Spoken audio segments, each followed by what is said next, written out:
Erev Tov. Alors on a un shiur spécial ce soir, les Louis Nishmat, Yehoshua ben Shlomo Chayoun, les Hashem avec la Séouda qui va suivre. Dans tous les cas, c'est un cours spécial. Pourquoi? Parce que d'abord on se retrouve après les vacances, mais ce n'était pas des vacances réellement. On se retrouve au lendemain de Pessah. L'élévation qu'on a tous vécue pendant Pessah, ce qu'on a pris pendant Pessah, c'était unique. Le plein de Emouna, le plein de Hakarat Hatov, le plein de toutes ces mitzvot qu'on a pu faire. Et c'est impossible qu'on ressort de Pessah de la même façon qu'on est rentré. Pourquoi? Parce que Pessah, soit on a traversé Pessah, soit c'est Pessah qui nous a traversé. Et quand Pessah nous traverse, alors vadaï que on est un autre, on change complètement. Mais on doit réaliser que Pessah, c'était quoi? C'était cette belle lumière que Akadosh Baruch Hu nous a accordée de façon gratuite. De même que les Béné Israël dans le désert, ils n'ont rien demandé. Akadosh Baruch Hu s'est dévoilé à eux au travers des miracles et des prodiges, au point même d'ouvrir la mer. Alors, ça ressemble quelque part à ce machal du bébé qui est à l'intérieur du ventre de sa maman. Ner Dalouk al-Rosho. Il a un malach qui va lui enseigner toute la Torah Kula à l'intérieur du ventre de sa maman de façon gratuite. Alors, sa maman le nourrit. Il ne fait rien de lui-même, il reçoit tout de façon gratuite. Arrive le moment où ce bébé va sortir du ventre de sa maman. Quelle est la première chose qu'on lui demande de faire? On lui demande de faire un effort. Il doit apprendre premièrement à respirer, après à manger. Et quand il mange, il ne doit pas s'étouffer. Et ainsi de suite. Et la Gemara nous dit que ce bébé, pendant 30 jours, il est considéré Nefel. Nefel, c'est un safek vivant ou pas. Chas v'shalom. Pourquoi? Parce que pendant 30 jours, il doit fournir des efforts pour montrer qu'il est réellement vivant. De même, nous aussi. Akadosh Baruch Hu, il nous donne ce srout que pendant Pessah, on reçoit tout de façon gratuite. Et arrive le lendemain de Pessah, donc les moments qu'on est en train de vivre maintenant, où Hachem nous dit, ça y est, prends-toi en main. Commence à ressembler à ce bébé qui se doit de fournir des efforts. Si tu veux devenir celui que Akadosh Baruch Hu il attend, alors c'est uniquement au travers des efforts que tu devras faire. Et de Pessah à Shavuot, c'est bien choisi. On se doit de fournir des efforts. Et de quels efforts est-ce qu'il s'agit? Alors vous savez tous que pendant cette période, alors il y a eu deux choses. Première chose, on a l'habitude de lire les Pirkei Avot. Pourquoi on lit les Pirkei Avot? Première chose, on appelle ça Pirkei Avot. Ce sont les maximes, les conseils, les enseignements de nos Avot.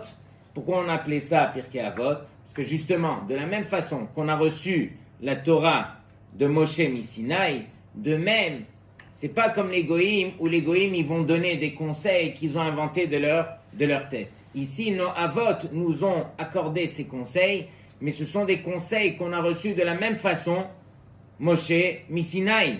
On a reçu ça de la bouche de Akadosh Baruch Hu. Ce sont des conseils qui vont nous construire. Donc, on prend le temps, bien sûr, de travailler et de fournir les efforts. On va essayer de choisir un thème ce soir qui va nous permettre de travailler, justement, de nous prendre en main, de fournir les efforts. La deuxième chose, comme on le sait, c'est que pendant cette période, alors c'est pas par hasard que pendant cette période entre Pessah et Shavuot, pendant les 34 premiers jours du Homer, alors il y a eu les 24 000 Talmidim de Rabbi Akiva qui sont tous Niftarim. On va le lire tout de suite dans la Gemara, c'est Masechet Yevamot, Daf Samechbet Amudbet. Alors écoutez bien, comme ça éventuellement on va essayer de rajouter certaines choses. La Gemara nous dit que Amrou Shnem Asar Elef Zugim Talmidim Hayulo le Rabbi Akiva Migivat Ad Antipras. Et donc Rabbi Akiva il avait 12 000 paires de Talmidim qui étaient dans toute Eretz Israël. Vekulan metu beperek echad. Et ils sont tous morts pendant cette période. Et pourquoi? La Gemara nous dit aussi mipene shelo naagu kavod zelazé. Parce que ils n'ont pas eu assez de kavod l'un envers l'autre. Il y en a qui disent que il y avait un manque dans le Ve'ahavta l'ereacha kamocha qu'il y avait entre eux. Et donc, à cause de cela, les 24 000 Talmidim sont tous niftarim pendant cette période. Donc, on se doit de se rappeler à l'ordre. Première question que j'aimerais partager avec vous, qui est le plus grand perdant de toute cette histoire? Le plus grand perdant de toute cette histoire, c'est pas Rabbi Akiva, c'est Akadosh Baruch Hu lui-même. Imaginez la dimension de Torah. Quelle Torah on aurait eu au jour d'aujourd'hui si ces 24 000 Talmidim qui étaient tous des Tanaïm? Imaginez le niveau de Torah qu'on aurait eu aujourd'hui. Toute cette Torah a été mise de côté, et bien sûr qu'il y a une suite à cette histoire, et heureusement. Mais dans tous les cas, le plus grand perdant, encore une fois, c'est Akadosh Baruch Hu.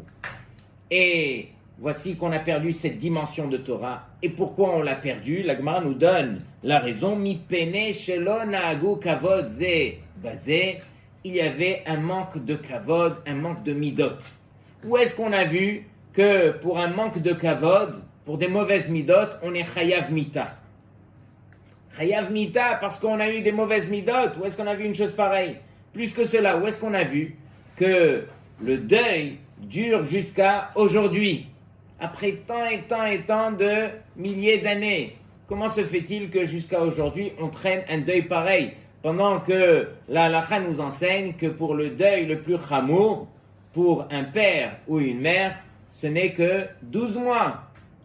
On voit que le deuil des élèves de Rabbi Akiva a surpassé cela. Quelle est la suite? Heureusement qu'il s'agit ici de Rabbi Akiva.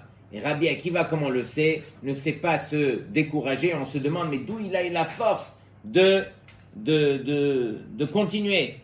Ad Sheba Rabbi Akiva, jusqu'à ce que Rabbi Akiva lui-même, il a été Etzel Rabotenu Sheba Darom, jusqu'à ce que Rabbi Akiva, il a été dans le sud, Veshena Alahem, et il leur a enseigné la Torah. C'est-à-dire que les 24 000 Talmidim sont tous morts, et Rabbi Akiva ne se décourage pas. Il descend dans le sud, et là, il va réenseigner sa Torah à qui? À 5 Talmidim. Ces 5 Talmidim, Rabbi Meir, Rabbi Yehuda, Rabbi Yossé, Rabbi Shimon Bar Yochai et Rabbi Elazar ben Shamua. Et la Gemara conclut, Vehem hem hemidu Torah. Otasha. Et donc, ce sont ces 5 Talmidim qui ont permis à cette Torah de continuer. Première chose qu'on devrait dire aussi, Rabbi Akiva, qui est le maître qui nous a enseigné que dans cette Torah, il y a un klal gadol qui s'appelle Ve'ahavta l'ereacha kamocha. Ça c'est marqué dans la Torah. Mais Rabbi Akiva, il a pris ce pasouk et il en a fait quelque part le drapeau, l'emblème de cette Torah. Comment est-ce que ce maître qui a vu, qui pour lui, il a enseigné une telle chose, comment est-ce que ses propres talmidim sont niftarim à cause de cette chose-là? Il y avait un manque dans le Ve'ahavta l'ereacha kamocha entre les talmidim, et c'est ça ce qui a causé leur mort. Mais le maître qui lui enseignait cette chose-là, comment est-ce qu'il n'a pas pris ces talmidim, il leur a pas fait le reproche, et ainsi de suite? Comment est-ce qu'une chose pareille a pu arriver? Il y en a qui disent que Rabbi Akiva, lui, c'est une fois que les 24 000 talmidim qui sont niftarim, que là il a pris la leçon et il a dit Klal Gadol Batorah Ve'ahavta l'ereacha kamocha. Donc c'était la leçon qu'il a tirée de ce qui s'est passé. Mais nous, on va essayer, Bezrat Hashem, à la fin, de trouver un autre tiroutz pour essayer de répondre à cette question. Donc encore une fois, plusieurs questions pour essayer de comprendre un petit peu qu'est-ce qui se passe ici. Alors vous connaissez bien sûr la Gemara dans Masechet Shabbat. On va essayer de la voir ensemble. Dans Masechet Shabbat, alors il y a le Maaseh avec le Goy qui arrive devant d'abord Shammai. Mais regardez bien les mots. Donc le Goy, il dit à Shammai, Gayereni almenat shete lamedeni kol haTorah kula kshani omed al regel achat. Alors, s'il te plaît, je suis d'accord de me convertir, donc convertis-moi lorsque je me trouve sur un pied et que tu m'enseignes toute la Torah. Donc, bien sûr, Shammai, alors dahafo be'amat habinyan. Il a repoussé, Shammai il a repoussé, il lui dit, mais est-ce qu'on peut enseigner toute la Torah sur un pied? Ici, on parle ici d'un goy qui n'est pas en train de s'amuser, qui est vraiment très sérieux, qui veut réellement se convertir. mais il demande, est-ce que dans cette Torah, il y a une base sur laquelle on peut fonder toute la Torah? Est-ce qu'il y a un pied? Et Agav, c'est vrai que on a vécu Pessah, qui fait partie des Shalosh Regalim. On n'appelle pas les Regalim par hasard. Regalim, ce sont les pieds. Chacune de ces fêtes nous permet d'avancer, comme les pieds qui nous permettent d'avancer. Et donc, ici, le Goy, il lui a dit, est-ce qu'il y a un pied sur lequel on peut fonder toute cette Torah? Et Dachafo, comme ça la Gemara nous dit, Dachafo be'amat abinyan, Shammai l'a repoussé vers amat abinyan. Amat abinyan, c'est quoi? C'est ce qui permet de mesurer la base, quelque part, du binyan. De même qu'il n'y a pas d'instrument qui peut mesurer toute la base du binyan, alors de même, c'était l'image que Shammai voulait lui transmettre. Il n'y a pas une base qui pourrait soutenir toute cette Torah. Ensuite, il a été voir Hillel, et on connaît la suite. Gaïreni, Amarlo, De'alach Sani, Lechavrach, Lota'avid. Il a été voir Hillel, et Hillel lui dit, il n'y a pas de problème. Je te convertis, tu prends sur toi une base qui s'appelle De'alach Sani. Ce que toi tu détestes, les chavrach, l'ota'avid, ne le fais pas à ton prochain. Hillel ici ne l'a pas dit de la forme que nous on connaît, de ve'avta l'ereacha kamocha. Le marcha ici il dit pourquoi? Parce que juste avant ve'avta l'ereacha kamocha, il est écrit dans la Torah lotikom ve'lotitor. Tu n'as pas le droit de te venger contre ton frère, c'est dit sous la forme négative. De même, Hillel a poursuivi sous la forme négative, ce que toi tu n'aimes pas qu'on te fasse, ne le fais pas à ton prochain. Je ne vais pas entrer dans les détails de Ve'avta l'ereacha kamocha, on aura le temps, Be'ezrat Hashem, au travers des semaines, de l'expliquer, mais il y a tellement à dire sur cette chose-là. Est-ce qu'un homme Béhémet peut aimer son prochain comme il s'aime soi-même? Il n'y a personne qui peut arriver à cette dimension réellement de réaliser une chose pareille. Donc on va expliquer Bli Neder par la suite, d'après plusieurs Rishonim, quelle est la définition réellement de apprendre à aimer son prochain comme on s'aime soi-même. Dans tous les cas, je fais une petite parenthèse parce que la suite de la Gemara, elle demande par rapport au jugement final. À la fin, lorsque on arrivera devant Akadosh Baruch Hu après 120 ans, alors bien sûr, on nous posera quelques questions. Et on doit être à la hauteur de pouvoir dire oui, je l'ai fait. Parmi ces questions, regardez bien, la première, Nasata venatata be'emuna, est-ce que tu as travaillé avec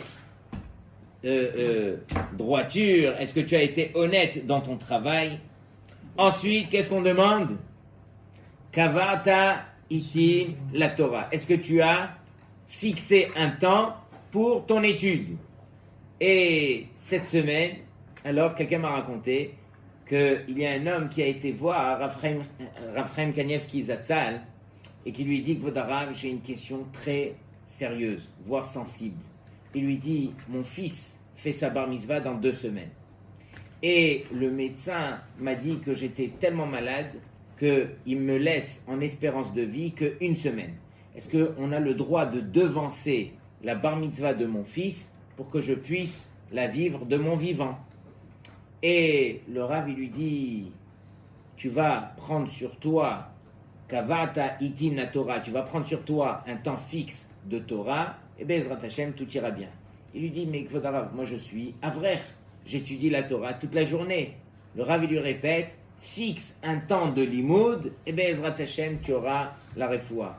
Il lui dit, non mais Rav, je ne comprends pas ce que vous me dites. Moi je suis Avrer, j'étudie la Torah toute la journée, et donc je ne comprends pas qu'est-ce que je devrais faire de plus. Le Rav lui répète, tu prends sur toi un temps fixe. Ça veut dire, un Avrer, c'est vrai qu'il étudie la Torah toute la journée, mais lorsqu'il y a un cas de force majeure, lorsqu'il y a un problème, lorsqu'il y a une naissance, de n'importe quelle façon, alors il n'a pas pu aller au collège, donc quelque part, il se rend patour. C'est pas ça qu'avata itim la Torah. De fixer un temps de limoud, c'est peu importe la situation, peu importe ce qui va se passer dans la vie, tu as fixé un temps, alors tu devras le respecter et tu devras étudier n'importe quel moment de ta vie, il faudra donc fixer un temps de limoud. Et donc cet Avrech, il dit, ok, Kvod Rav, j'ai compris, je fixe sur moi, il n'y aura pas un jour où je ne ferai pas mon limoud, et voici que cet Avrech, c'est pas juste qu'il a pu vivre, il a vécu 24 ans et demi après cette histoire. 24 ans et demi après cette histoire, et bien sûr qu'il a vécu la bar mitzvah et même le mariage de son fils. Tout ça pour dire, c'est ça qu'avata itim la Torah. On revient à nos moutons. Qu'est-ce qu'on va faire de toutes ces histoires-là? Comment est-ce qu'on va résoudre l'équation de Ve'afta l'ereacha kamocha, qui est quelque part l'emblème, qui est la réponse de ce que Rabbi Akiva aurait voulu dire à ses Talmidim. Et donc, ce que nous, on va essayer aussi de comprendre, c'est pas par hasard que toute cette histoire s'est déroulée justement entre Pesach et Shavuot. Pourquoi est-ce que Behemet, Akadosh Baruch Hu, il a fait en sorte que tous les Talmidim de Rabbi Akiva, ils partent justement à ce moment-là, entre Pesach et Shavuot. Qu'est-ce qu'il y a eu entre Pesach et Shavuot qui a causé que les 24 000 Talmidim doivent tous disparaître à partir de ce moment-là? Donc, il faut essayer de comprendre un petit peu qu'est-ce qu'on va reprocher à l'autre. Lorsque les Talmidim étudiaient la Torah, alors on se demande, mais quoi, Rabbi Akiva, toi, tu n'as pas vu qu'il y avait un manque dans ce Ve'afta l'ereacha kamocha, pourquoi est-ce que tu n'as rien dit?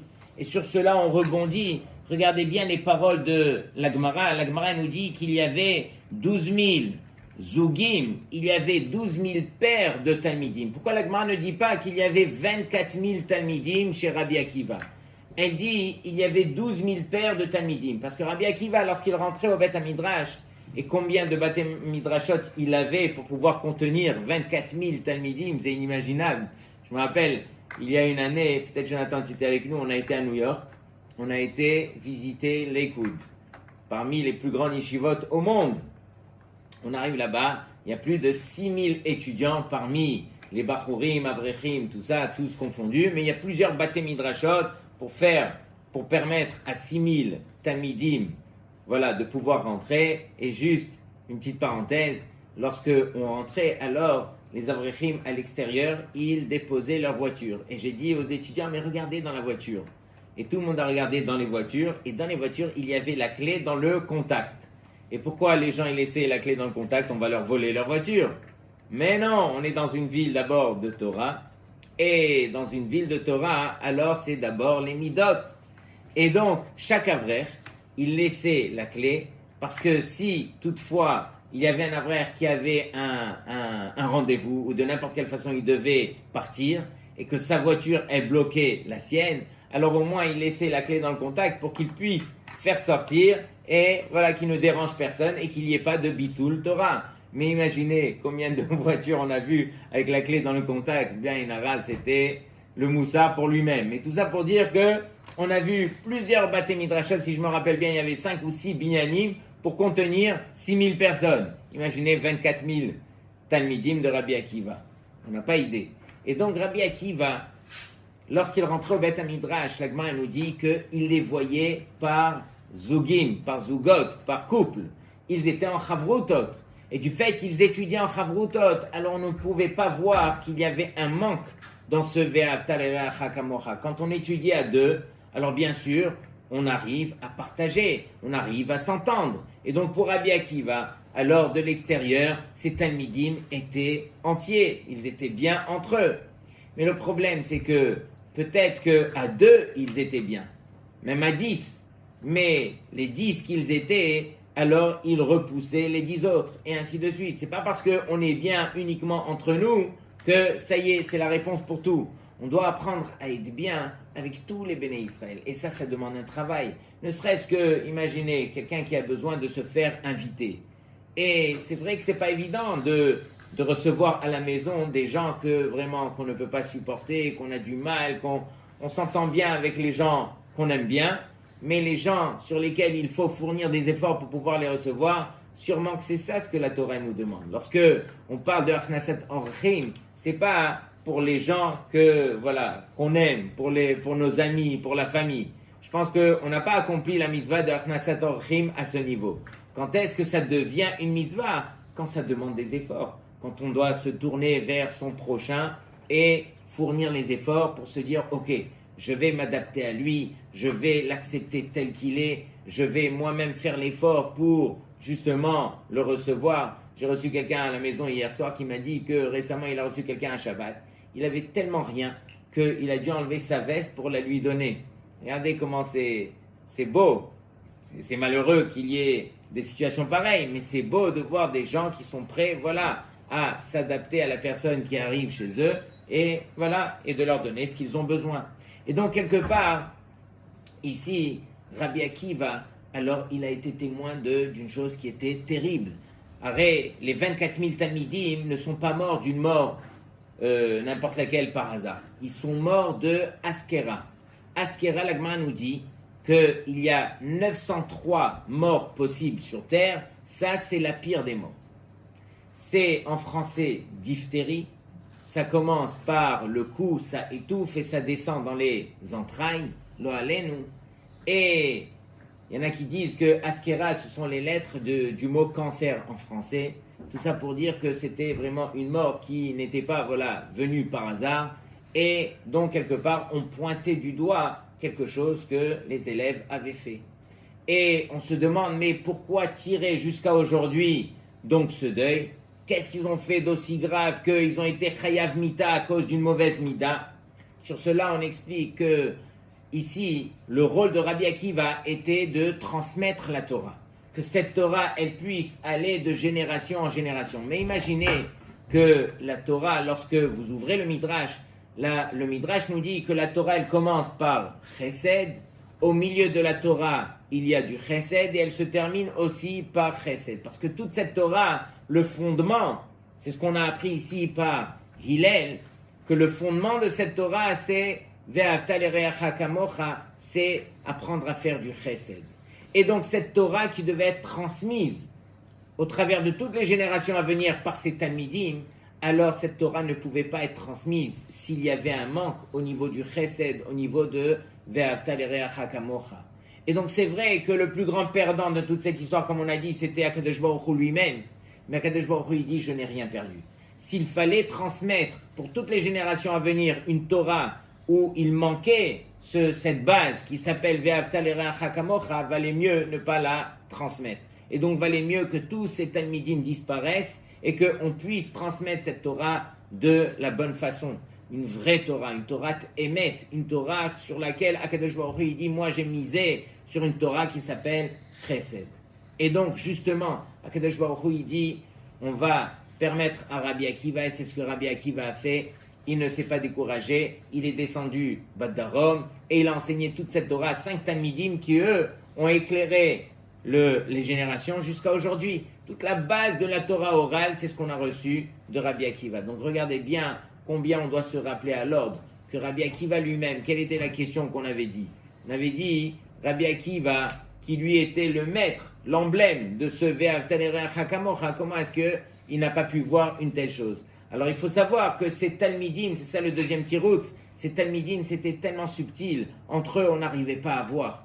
Mais Akadosh Baruch Hu, c'est lui qui regarde, c'est lui qui peut juger c'est quoi la véracité de cette Torah. Et donc du fait qu'il y avait un manque, alors ces Talmidim devaient disparaître. Et nous, tout ce qu'on doit essayer de réparer justement pendant toute cette période, c'est d'apprendre à se tourner vers son prochain, d'apprendre à réaliser d'abord qu'il y a un prochain et qu'on doit apprendre à se séparer de sa personne pour permettre à l'autre d'exister comme lui a besoin d'exister. Et donc doucement, doucement se tourner vers l'autre. Et la vérité, c'est que lorsque j'étudiais toute cette Sugiya, alors il y a une question qui monte aux yeux, c'est que finalement, Hillel s'est permis de nous dire que toute cette Torah, la base, c'est Ve'ahavta l'ereacha kamocha. Ça, c'était la réponse de Hillel. Mais la vérité, c'est que cette Torah, elle comprend des mitzvot, Ben Adam, la Makom, et Ben Adam, la Havero. Et donc, pourquoi est-ce que tu as limité toute cette Torah sur une mitzvah qui est Ben Adam, la Havero? Ve'ahavta l'ereacha kamocha. Arrête, il y a la mitzvah des tfilim, des tzitzit et tout ça, c'est pas moins que la mitzvah de Ve'ahavta l'ereacha kamocha. Comment est-ce que tu as pu alors limiter encore une fois toute cette Torah sur une mitzvah qui qui revient sur Ben Adam, la Havero. Sur cela, 2 réponses, ce ne sont pas mes réponses, ce sont 2 tiroutim qu'on retrouve ici dans Rashi. Rashi nous dit que le rov des mitzvot de la Torah, alors elles ont attrait à Ben Adam, la Havero. C'est la raison pour laquelle il s'est fondé Hillel sur Ve'avta l'ereacha kamocha, parce que ça fait référence quelque part au rov des mitzvot de la Torah qui, elles, alors, reviennent sur le Ben Adam, la Havero. Autre tiroutz, regardez bien, Rashi nous ramène un verset dans Mishlei. Shlomo HaMelech, il dit comme ça, Reacha verea avicha al ta'azov. Et Rashi nous dit, c'est quoi Reacha verea avicha? Rashi nous dit, c'est Akadosh Baruch Hu, c'est Akadosh Baruch Hu lui-même. Lorsque on parle de Ve'avta l'ereacha kamocha, alors c'est apprendre à aimer Hachem comme tu t'aimes toi-même. Sous-entendu que la façon qui te permettra d'arriver à Hachem, c'est uniquement si tu arrives à te rapprocher de ton prochain. C'est uniquement celui qui arrive à apprendre à aimer son prochain qui arrivera réellement à aimer Akadosh Baruch Hu. Hachem nous dit, c'est uniquement de la sorte que tu pourras te rapprocher de moi. Rapproche-toi de ton prochain et ensuite tu comprendras c'est quoi se rapprocher d'Hachem. Regardez bien combien cette base que Hillel nous enseigne, c'est ça toute la Torah Kula. Toute la Torah Kula, on rêve tous les jours d'avoir Yirat Shamayim, d'avoir des bonnes midot, de grandir, de faire les mitzvot d'Hachem et tout. Mais on ne réfléchit pas assez qu'il y a une base qui s'appelle Ve'avta l'ereacha kamocha, et c'est uniquement au travers de cette base qu'on arrivera réellement au but qui est de se rapprocher d'Hachem. Donc Rabotai, c'est ça le message que je voulais partager avec vous ce soir, que Be'ezrat Hashem comprenne sur nous, Be'ezrat Hashem, de faire un réel travail pendant cette période entre Pessah et Shavuot. Et tout celui qui a des questions, des commentaires, n'hésitez pas, sur le site, vous pourrez les poser. Shabbat Shalom.